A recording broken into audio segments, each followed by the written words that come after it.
We all are quite cognizant of the charm, that intrinsic value that this resort has and the hold it has on people. People really gravitate to the vibe that Sugar Bowl, through its people, through its buildings, are able to deliver. And we're not changing that. We're trying to improve that.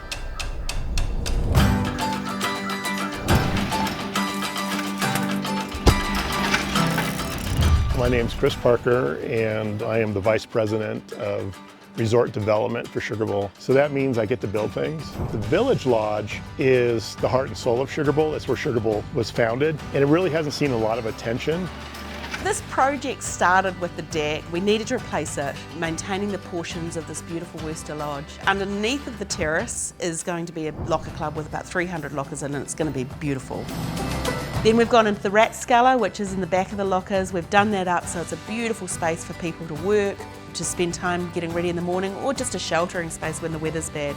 When we looked at the terrace and we look back at photography, which is a lot of where we get our inspiration, is what was going on back in the day. And you see the dancing on the deck, you see people sitting around drinking and enjoying themselves. We're like, we have to find a way to service this deck. But the big problem was our kitchen's not big enough.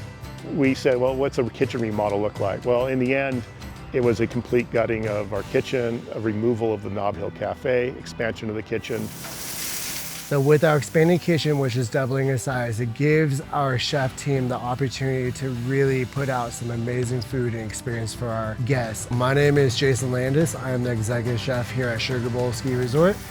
With the new terrace, we will be doing elevated QR service that will showcase locally sourced ingredients and supporting our local farms up here in the Sierras. So now we're doing the terrace, the lockers, the rat sculler, and doubling the size of the kitchen. It is a huge project. There's nothing too complicated about the enjoyment of skiing and having a place for people to gather to do that. The design approach to this was really looking back at our history. It was a movement that happened in California in 1939 where William Worcester was one of the leaders of that. He built this. It was all about honesty, soulfulness. There's an authenticity and honesty about the architecture and the structure. We've been super conscious in the planning of this project that we do preserve the soul and spirit of Sugar Bowl, most important thing to our community. And one of our missions is to make sure that when people arrive here, they will keep going, oh my goodness, I can't believe a place like this still exists. We're independent. We're doubling down on that. We're doubling down on initiatives that will help us retain our independent nature and sustainability. So here's another generation that we've secured Sugar Bowl.